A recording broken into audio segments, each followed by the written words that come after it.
เฮ็ดละงูกระโศกโลกเสกเล็กบ้านแล้วเก็บไม่ทันเห็ดแล้วนั้นก็เน่าตายโอ้ยเล็กนี่ดอกหน่อยหน่อยพูด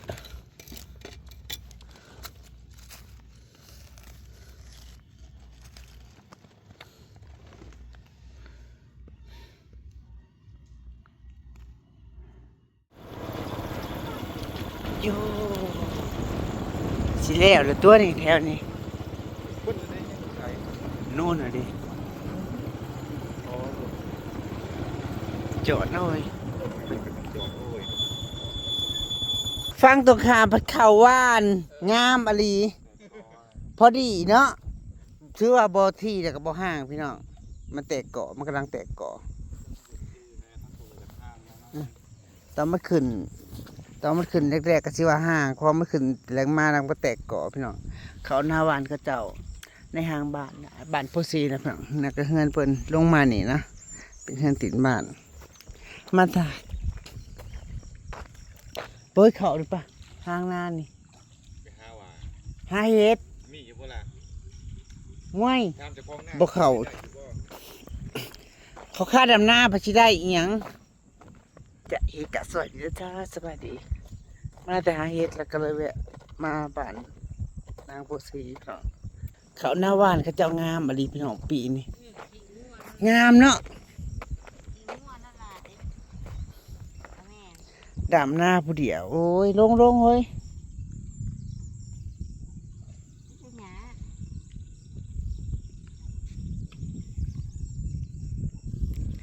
ดำหน้ามาฉีแล้วไว้จังได้พี่น้องเบิ่งแน่ผู้เดียวคือบ่ว่านน่ะโลดคันสิเฮ็ดดำที่ปานนี้ดำที่พี่น้องพี่หนาพี่ฮือก่อนค่ะก่อนได้ไปซ่องหาเฮ็ดอยู่นี่นะ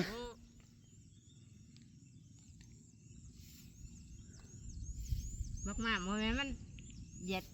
มันดันตายแล้วมันยังมันจะแตกขึ้นนี่กระฮักกระโก้ยลงมาน่ะลูกเคยก็หังก็ลงมาพี่น้องจุดสวยเลยกะกบดีเบิดกะมาก าบที่ไปโลกกินนาเบิดแล้วเรือเท่านี้บ่เรือเท่านี้นี่ดินาเพิ่นตั้งแต่พุ่นลงมาผีแถวนี่พี่น้องฮอดป่าพุ่นอันนั้นตู่เพิ่น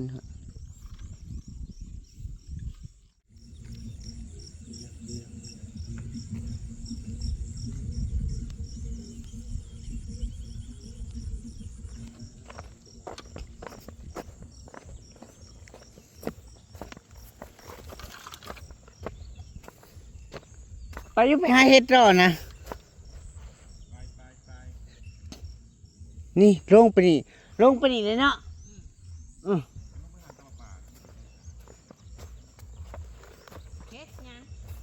เห็ดปวกเห็ดปวก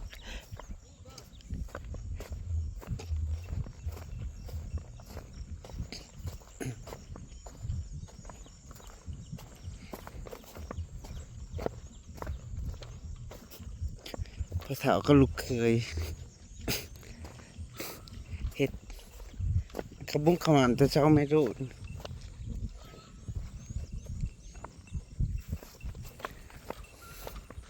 ในตะกร้าเพิ่นยังหลายพี่น้องเลือตาพวกไง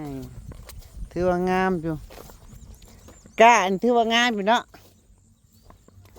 ถือว่างามอยู่ได้หยามันก็บอกปันไดหามือหักกระโลกนี่บ่จุดช่วยนะดำนาตื่นมาดำนายันก้าพ่อแล้วก็มาโลกก้ามาโลกนะทั้งโลกทั้งดำโลกละสามให้นี่นะนี่ให้น้อยได้หากันแล้วเป็นดำข้าเจ้าอยู่พุ่นข้าเจ้าสิลงพุ่นบ่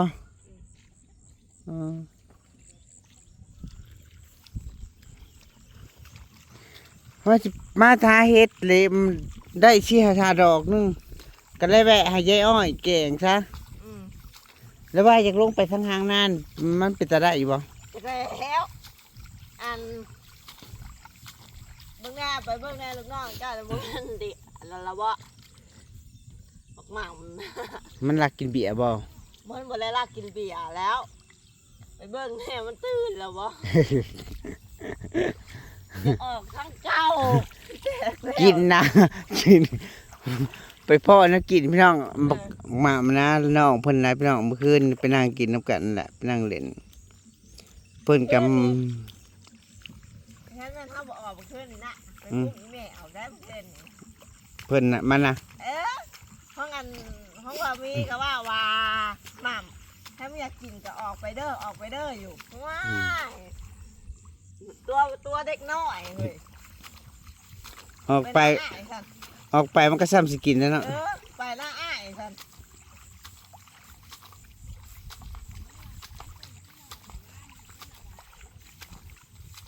มันกะลุกง่ายอยู่เด้วยล่ะเนาะมันก็บ่เนี่ยเมื่อวานนางแห้งมาซอยดำบ่ ในหน้าให้หนึ่ง ได้นางให้หนึง เสียมาซอยนั่น เทิงนี้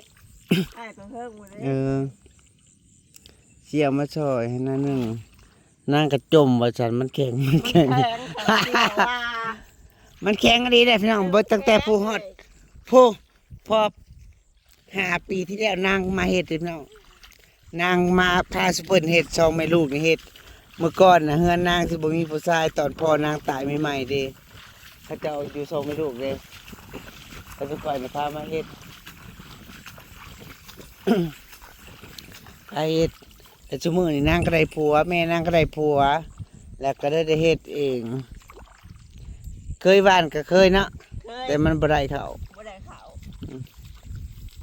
บัดเข้าบ้านปัดปีนี้ปัดงาม เสียว่าดำนะคือว่าแข็งแท้เสียว่าเจ้าหมู่บ้าน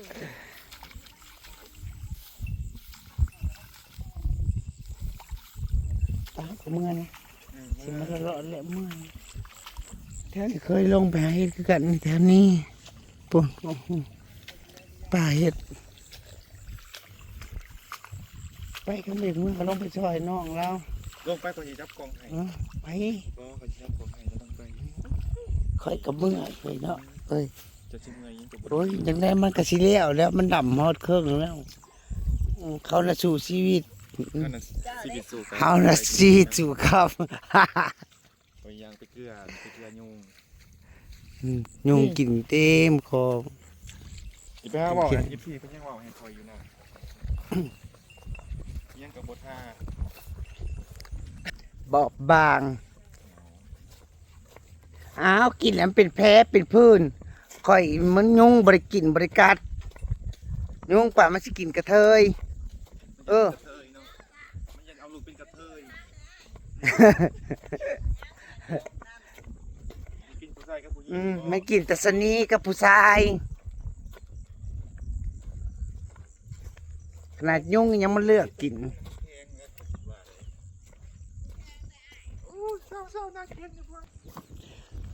สู่เด้อขอเป็นแห้งใจหาย มุ้งนะมันจะบกเห็นทางเสื่อนลง นำบ่ถึง นูนอันดินมาคุมกันนู่นเนี่ย นี่ห้างกระทมปีวันก่อนเนาะยายเล่นเนาะตะกี้มันกระทางคณาปีเดียวเนาะ ไปเงินเขาเจ้าติดทางไปใช้ ทางเงินเขาเจะบริยินเสียงเพลงผม ไปเงินรวยเปิดราคากับผมเลย ของวังไหนเนาะวังใดเนาะเขาจ้างมาลำเรื่องลงเนาะอยู่กลางป่านี่ก็เป็นบ้านสวน ดำที่เลย ที่เขาอยู่ป่าได้ยินเสียงอยู่นี่ นี่ยังวัดที่เพิ่นเหยื่อมาดำยิ่งปีคนนี้ เมื่อสิไปต่อกับบไหวเมื่อขาด ไปกันแล้วคือขอบคุณ ก็ในบ้านไม่ได้ไปไก่กันหรอกในบ้านเดียวกันแค่บหอดลอยดังคาดอก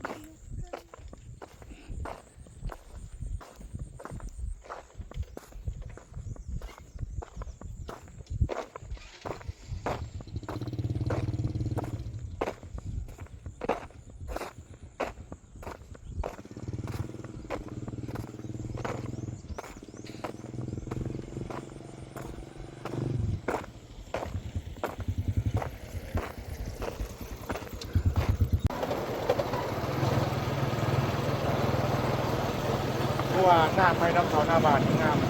เขาหน้าหวานงามเขาหน้าหวานงาม งามตุกโป่งเลือกจากโอ้นี่ก็ถูกเจ้ามันสิในคนในกวันปีหน้าเพราะวันปีหน้าเราของงาม เนี่ยเบิ่งเนาะที่บาทปี หน้ากับเต็มไหนเต็มทางยิ่งจะพวกเขาแล้วก็ได้ยังหลายคนกันเลย กระซายมานั่งเฮ็ดบนในเต็มกระตานี่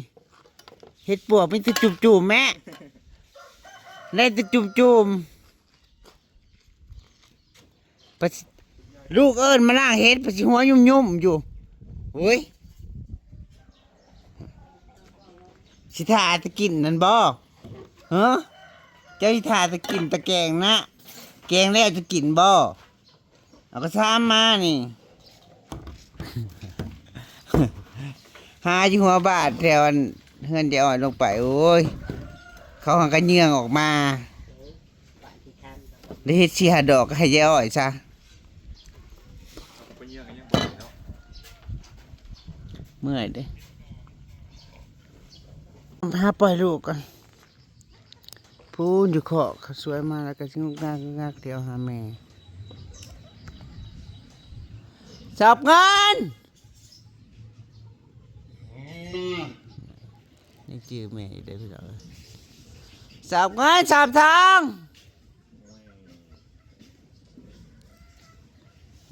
ยังหาพี่น้องยังหา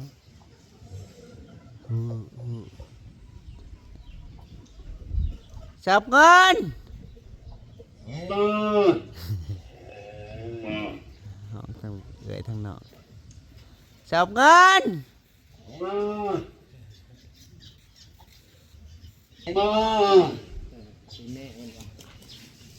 จับเงินจับทอง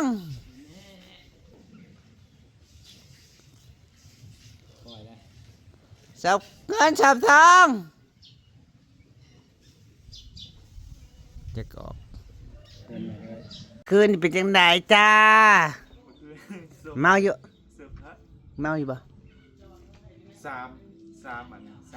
ามยี่ห้อปนกันมันสิบ่เมา สามกษัตริย์กินทั้งสามกษัตริย์ มันนอนมันวิ่นหัวเลยมันนี่วิ่ง น้องนางสีบักหม่ำพี่น้องอีสีเมื่อน่ะกินจนดีแตะบ่ตายพุ่นน่ะมันลุกบ่ได้ ไม่ตายแล้วบ่ว่า มันกินไงเนี่ยมันกินเค้ก มันเด็กหน่อย มันกิน กลับขึ้นมา มันกินเค้กหลาย มันย่างมาอยู่เลย เมื่อคืนสะพายเพิ่นพี่น้องอามาลาวางแผนกับนางพลา บอกกับแปลกๆอยู่ว่ายังก็คอยมีเรื่องยังเคลียร์กันกับเจ้ากับแปลกเนี่ย คอยเฮ็ดอารมณ์เสียตั้งแต่ตอนเจ้านั่งกินแล้วคอยตีนทำตึงตังนั่น เอาว่ายังประเพณียังไงว่าทุกประเด็นอย่างนะ อารมณ์เสียบ่ยากดอกอย่ามันเด้เขาว่าตอนแรกว่าสิตั้งแต่ เดี๋ยวมาเคลียร์กันเพิ่นว่าเดี๋ยวมาเคลียร์กันขอประเด็นยังคิดเนาะมันตกใจเลยบัดนั้นเตือนไปเอาแชทมาให้เบิ่ง บอกคอยไปบอกให้เพิ่นยัง จะก็ตกใจวะ โอ้ตกใจเนาะ จะคือบ่ตกใจเลย กระซำนี่ตกใจ อีกจักหน่อยหนึงเนาะพี่น้องสิพาไปเล่นหน้านางดอกไม้เนาะไปเล่นพี่น้องมีอยู่มีอยู่ ปูจับหนอนมันหามันตีเลยได้บอกว่า สะพายครับครั้งแรกในชีวิตที่ตกใจแบบนี้ไหม มันก็จะพากันเกิดให้ว่า แม่นปกติกับเขาก็หูลงนาได้ เบิร์ดเดย์ก่อน จะ เนาะ บริ เบิร์ด เนีย เด น ย์ ได้ โลดบ่ต้องมาอย่าว่าเรื่องยาว ก็จะบริเนียนได้อันนี้เป็นเนียนครับเนี่ยออกมือกันครับ ก็ขอบคุณเอื้อยทั้งเมกาเลยเจ้าที่จัดงานวันเกิดให้อิ่มทั้งหมู่บ้านจ้าอิ่มทั้ง แมน ทั้งหมู่ทั้งครูอยู่กันเบิด ทีมเมื่อวานนี้ เลี้ยงทางทีมงานดำนา บ่เอื้อบ่น้ำกันจนว่าเลิกจังเลยครับ ทีมงานดำนากับโอวันสุลิส ที่แน่ๆช่องผู้เมียนะครับก่อนนางสีกับผัวเพิ่นเป็นเมื่อยๆเพราะว่ากูนะทอนคนเป็ดตั้งแต่เที่ยง ตั้งแต่บ่ายพุ่นน่ะตอนแรกก็บอกอยู่บ่เอื้อเอามาพี่เด้อสิเฮ็ด เพิ่นว่าก็คันทั้งสีกับผัวมาเฮ็ดแล้วว่าแต่แรก ว่าจะกินเลือดแปลงกันมาเฮ็ดแหละมันก็เพิ่นเฮ็ดมาเพราะว่าเลือดมันก็กล้ามนำมันถึง กำลังกินข้าวแซ่บ เพ ได้ ราะมันกระเขาปรุงได้กับเราเฮ็ดได้กับเราพิษสูตร บ่กล้ามมันกล้ามแล้ว บ่ซื้ออยู่ห้างมันยังบ่ได้ไหนนะเขายังก็เฮ็ดตัว โอ้ยมันเฮ็ดแต่ละเทื่อก็บ่กล้ามได้สีเฮ็ดนะไม่ได้กินชอกเทื่อนะบ่ได้เป็นเทื่อ ก็เลยจะกินหลับเป็นแทน ก็แซ่บคือเก่า เก่า ไปแม่ไปเอามากินอีกนะก็บ่แม่นของเรือของหยังได้คอยแบ่งออกคอยย่างสดๆแล้วก็ใส่ถุงมา เป็ดนั่น อบพร้อม ไม่กินเด้อมันสิบูด อุ่น กินเป็ดนะพอมากินจะปิ้งตุ่มหัวปันได เป็ดแปลง กำลังงานกินข้าวแซ่บจุดเศร้าอยากเลยจุดอิ่มเลย เราเรื่องสปายอีกเลยพี่น้อง มือสั่นไหมอันนี้ที่มือสั่นเอ้า คอยก็คอยเว้าเลยเด้ถามพ่อละอีพ่อละเขากินข้าวอยู่เด้มันสิบ่คาดเขาบ่อีนี่ว่าเอาตอนย่างกินข้าวแล้วย่างกินข้าวเลยแล้ว มันว่า เออ คนกำลังตั้งใจกินข้าวเนาะ เลย คนกำลังตั้งใจกินข้าวอะเด้ เอาตอนเพ้อบอก แม่มันจะตื่นเต้น ต้องล้างกับบไดหูได้จังมาตอนไหนอันเอาเค้กมาให้นะ ก็วางแผนกันว่าเฮ้ยจุโตน่ะจูดเค้กอยู่อุ้มเด้อมันเพิ่นสิเห็นแล้วสิเห็นก็เลยว่า เนียนนั่นเราเอาจนตกใจไหมเนียนจริงก็เป็นจำที่ประทับใจ ที่เสียใจก็บ่ว่า เสียใจเดี๋ยวสิเก็บความทรงจำตลอดไปเนาะ เก็บความทรงจำแต่บ่มีในช่องตัวเอง ขอบใจ บ่ได้จับช่องตัวเองลืมพร้อม เอื้อยเอามาละหลายๆเด้อ เอ้ยทั้งนี้ก็เป็นเจ้าภาพ แล้วเปิดกระแสมากเมื่อคืนนี่ครับขอบใจเปิดแล้วจ้า เอาจัดงานก็ แม่น